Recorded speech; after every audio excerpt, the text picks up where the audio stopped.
ಆರೋಗ್ಯಕರ ತಾವರೆ ಹೂವಿನ ಟೀ ಟೈಮ್ ಸ್ನ್ಯಾಕ್ ನೋಡಿ, ಚೆನ್ನಾಗಿರುತ್ತೆ, ಮೃದುವಾಗೂ ಇರುತ್ತೆ.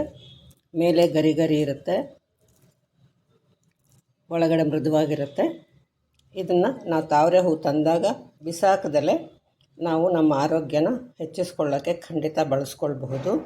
ಹಾಗನ್ಬಿಟ್ಟು ಒಳ್ಳೇದು ಅಂದ್ಬಿಟ್ಟು ಕೆಲವ್ರಿಗೆ ಹೇಳಿದ್ರೆ ದಿನ ಅದನ್ನೇ ತಂದು ಹೇಗಾದರೂ ಮಾಡಿ ತಿಂತಾರೆ. ಆ ರೀತಿ ಖಂಡಿತ ಮಾಡಬೇಡಿ. ಹಾಗೆ ಅಷ್ಟೊಂದು ಸಲ ತಿನ್ನಬೇಕಿದ್ರೆ ನೀವು ವೈದ್ಯರ ಸಲಹೆ ಪಡಿಬೇಕು. ವರ್ಷಕ್ಕೆ ಒಂದೆರಡು ಸಲ ನಾವು ತರ್ತೀವಲ್ವ, ಆವಾಗ ಇದಿಷ್ಟನ್ನು ಬಿಸಾಡ್ದಲ್ಲೇ ಮಾಡ್ಕೊಂಡು ನೋಡಿ ಅಂತ ನಾನು ಹೇಳ್ತೀನಿ. ಪೂರ್ಣ ಶ್ರೀ ಸೃಷ್ಟಿಗೆ ಸ್ವಾಗತ. ಇದು ತಾವರೆ ಹೂವು ಎಲ್ರಿಗೂ ಗೊತ್ತೇ ಇದೆ, ತುಂಬ ಶ್ರೇಷ್ಠ ಅಂತ ಕೂಡ ಎಲ್ರಿಗೂ ಗೊತ್ತಿದೆ. ಇದನ್ನು ಉಪಯೋಗಿಸ್ಕೊಂಡು ನಮ್ಮ ಆರೋಗ್ಯವನ್ನು ಹೆಚ್ಚು ಮಾಡ್ಕೊಳ್ಳೋಣ ಅಂತ ಇವತ್ತು ತೋರಿಸ್ತಾ ಇದ್ದೀನಿ.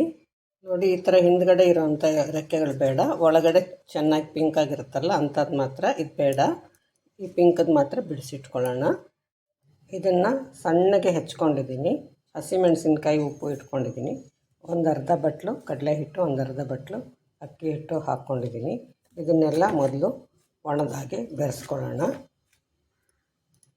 ಇದಕ್ಕೀಗ ಸ್ವಲ್ಪ ಮಾವಿನಕಾಯಿ ತುರಿ ಸೇರಿಸ್ಕೊಂಡು ಮಿಕ್ಕಿದ್ದು ಸ್ವಲ್ಪನೇ ನೀರು ಹಾಕ್ಕೊಂಡು ಕಲಿಸ್ಕೊಳ್ತೀನಿ.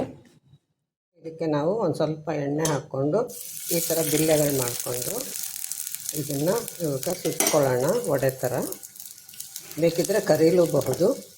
ಈ ರೀತಿ ಚಮಚದಲ್ಲೇ ಈ ರೀತಿ ಎತ್ಕೋಬಹುದು ಮತ್ತು ತಿರುಗಿಸಿ ಕಡೆ ಸ್ವಲ್ಪ ಪ್ರೆಸ್ ಮಾಡಿ ಒಂದೇ ಕಟ್ಟು ಒಂದು ಫ್ಲ್ಯಾಟ್ ಆಗಿರುತ್ತೆ ಆ ಕಡೆ ಕೂಡ ಹಾಕ್ತೇನೆ. ಇದನ್ನು ಅಷ್ಟೇ ಸ್ವಲ್ಪ ಮೃದುವಾಗಿ ಮಾಡ್ಕೊಂಡಿದ್ದೀನಿ. ಮತ್ತೆ ಮೇಲೆ ಸ್ವಲ್ಪ ಎಣ್ಣೆ ಹಾಕ್ಕೊಂಡು ಸಣ್ಣ ಉರಿಲಿ ನಿಧಾನಕ್ಕೆ ಸುಡಬೇಕು.